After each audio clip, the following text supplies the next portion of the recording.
I'd like to play Be or Not the Bee. And you tell me, because I can't tell anymore, what a real story is and what a B story from the Babylon Bee is. Okay? Mm-hmm. So, Stu, I'll give you the headlines. FDA official in charge of evaluating new drugs hospitalized for mental disorder. Be or not the bee. Headline number 2, San Francisco schools to drop the word chief from job titles to avoid offending Native Americans. That seems so obvious that it has to be a real one. That one has to be not the bee. Southwest passenger who asked for permission and got it to masturbate on a flight gets 48 days in prison. That seems like too high a punishment for a real story. I was just going to say, I feel like 48 days, no way. In this society? Yeah. Democrats propose replacing Memorial Day with day honoring those who have been misgendered. How can that possibly be a real story? IRS squanders nearly $1 billion in erroneous pandemic credits, even though they have a $100 million bonus to hire more people. Say they are too short-staffed to track down that $1 billion stolen from us. Incredible. Be or not to be? I'm not sure if any of these are Babylon Bee stories. You could make the argument to me that all of them are real, which I guess is why the Babylon Bee is good. Or all of them are Babylon Bee. Yeah, they should. I mean, they should be Babylon Bee stories, right? They should be so fake. let me give you top federal official in charge of evaluating the safety of drugs. Think COVID. Has been hospitalized against his will this month for an unspecified mental disorder, prompting concern over fitness for his roles, which includes making major decisions that impact public health. That's a real story. Just happened this weekend. While there are many options on the matter, next story, our leaders and leadership team have agreed that given the number of Native Americans in our community, that have expressed concerns over the use of the title chief, we're no longer going to use it. Real story. Southwest Airlines passenger, 34 years old, Antonio McGarity, was sentenced to 1 year of probation after pleading guilty last week to self-gratifying himself during a Southwest flight from Seattle, making more sense, to Phoenix. Apparently, he was sitting next to a woman on the flight when he exposed himself shortly after takeoff. He then said, to the woman, do you mind? And according to another witness, she put her hands in the air and says, it doesn't matter, does it? I think that's just surrender. That's just like... that's not permission. You can't... If you've pulled it out already, you don't get to ask for permission at that point.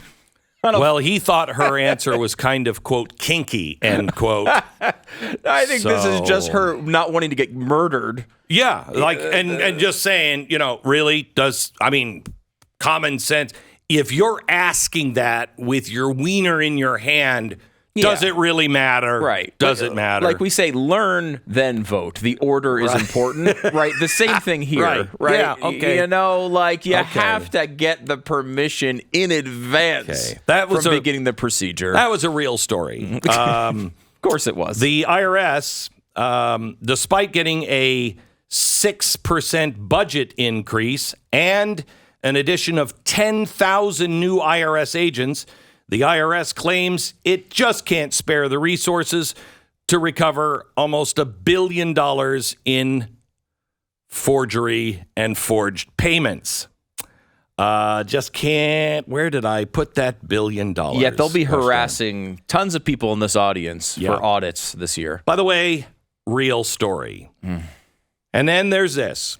Democrats have unveiled an official proposal to replace Memorial Day, which they are calling a problematic holiday, honoring white supremacist soldiers who died for a racist country, with a more inclusive day, misgenderorial day. Wait, what was it? Misgenderorial day. Who is proposing this? Democrats. No way. This important day. Are they really? This important day will allow us to honor the true heroes, those brave, non-binary individuals who have been called he instead of Z. All right. You got me. This is a Babylon Bee story. This is a Babylon Bee story. Finally, the true heroes are getting their day of recognition, said Nancy Pelosi. Presidential Medal of Heroism will be awarded to one brave misgendered person each year. The first one is to be given to Justin Trudeau, who has often mistakenly been referred to as a he. And that is the... That one is actually Babylon Bee, though. Yes. Thank God. At least one of them was. Because the rest of them... No, absolutely could be. Mm-hmm. What is going on? I honestly, and if you would have convinced me it was a Democrat, not Nancy Pelosi, who was super aware of... If I said AOC. If you had said AOC, or if you said, Ilhan Omar, or... Ileana Presley. Yeah. Like, I might have believed it. Yeah. It's just, the only thing is Pelosi just is too public facing to be the face of that particular movement. Now, of course, she'll advocate for kids being aborted seconds before birth and have no qualms about that whatsoever. But I don't think she'd go that far today. So, Next year, today. Absolutely. Today, today. But today, no. One other thing, just to bring you back to reality, let me give you a couple of good stories. Florida's sheriff, the law and order sheriff, Carmine Marcino, which I love a sheriff. Carmine, I got some friends. I'm just saying, we'll take care of business. You know what I mean? Sheriff Carmine Marcino responded to the Texas school shooting, saying, "You don't get to shoot our children. You bring deadly force into this county, and we are going to kill you," end quote. I take that from you, Carmine. You know what I'm saying? Hey, I love it. I love it. And then Thomas Massey had... I think we should start calling him Tommy Massey. I like Little that. Tommy Massey. He's so cute. By the way, he is like he's a little mini Tesla. He's got so many patents to his name. Do you know this? Yeah, he went to MIT. Yeah, he's like, we did one right. Somehow or another, a smart guy got in there. Don't worry. We'll drive him. He'll be in a straitjacket in a week.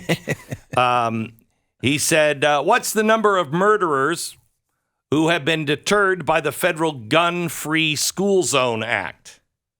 Number of people that have been... I can guarantee this number. Yeah. Zero. Zero. The federal Gun-Free School Zone Act, he says, was a knee-jerk reaction in 1990 that has cost more lives than it has saved.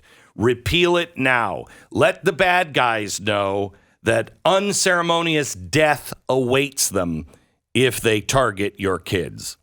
I am all for that. I've seen these stories this weekend about, dads who were soldiers who are now there, with the AR standing in front of the school. I'm all for that. I'm all for that even in my house with my kids. Like, no, your dad's serious. You are going to clean your room. I'm for that. I'm for a show of force. I think it's good. I mean, look, it makes sense to harden these schools. You go through the evidence and you see that over the years, violence has generally gone down. Even violence in schools have gone down. We went over those numbers earlier last week. But there is a thing that's going on with these sort of spectacle shootings. This, I want attention for myself. I want to be famous or infamous, and I want to do these things. And, it hasn't just been schools. We should remember that most of these mass shootings do not occur in schools. They occur in other areas. But like hardening schools seems to be a really basic step we could take to deter that particular crime. That doesn't mean that it doesn't happen 2 hours later at baseball practice, sadly. We don't know. But hardening schools seems to be a pretty basic step you could take to push back on this a little bit. You know, the left jumped to, well, security doesn't do anything when we got those initial reports that security officers were on site right when it happened. And then we found out they weren't. That wasn't true. And at the very least, we all know that every mass shooting ends.